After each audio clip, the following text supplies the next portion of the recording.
UYINKOSI. UJESU KRISTU UYINKOSI. Ngibingelela uMaKhumalo Sibande noMaKhumalo Sibande egameni likaJesu Kristu waseNazaretha. Ngibingelela abafundisi bonke nomfundisikazi wethu egameni likaJesu. Ngibingelela omama bonke, obaba bonke, umphathi wohlelo no Sunday School. Omphambi kwenu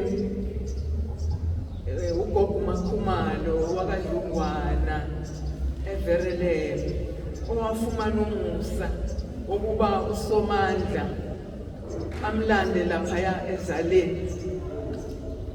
Somandla wasithintithela yena, ethintitha mina, kodwa wayesezenzela yena ngoba mina ngasihlulekile ukuthi impilo ngiyiphathe ngendlela efanele.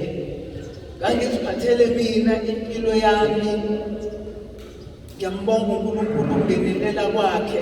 Ukuba kangenelelanga ngiyakholwa nje ukuthi ngabe mina sengaba amathambo omhlophe ngingazani noJesu.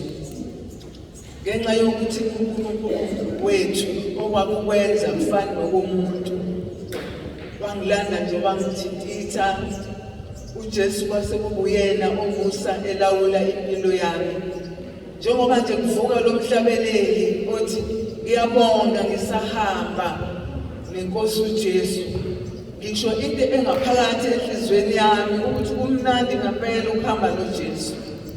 Ngoba naku namhlanje ngikulezi inkalo ngenxa yokuthi ngihamba noJesu. Ngiyafisa nje ukuthi ngihambe kahle impilo yami yonke kuze kufike isikhathi lapho uNkulunkulu eyombiza khona umphefumulo wami. Ngimbonga uNkulunkulu nangenceku yakhe uMaKhumalo, ngoba njengoba sidla uyasicwala usicwalela ukuthi nje angabibikho oyosala uma inkosi uJesu ibuya. Ukhona omunye oke wathi efakaza wathi sobe siziyekele nje thina ungene ezulwini. Nami ngiyavumelana naye ukuthi sobe siziyekele ngoba sifundiswa konke okumele sikwenze ukuze sifinyelele engunaphakadeni lemphefumulo yethu. Ngiyabonga kakhulu ke ukuthi nebranch uNkulunkulu amhlelele yona isotho ngathi. Kumnandi ngohlobo lwesimangaliso. Yabo nje lezi insuku zonke kade sisesontweni ngesonto. Zonke lezi zinsuku uvese kube ngathi unyaka kube khona ukulangazelela abazalwane.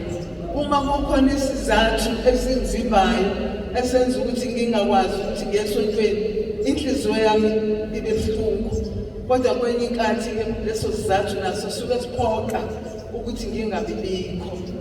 Ngiyambonga kakhulu uNkulunkulu engathi nje angabamba isandla sami angihole endleleni yami yonke kuze kufike umhla wokuphela.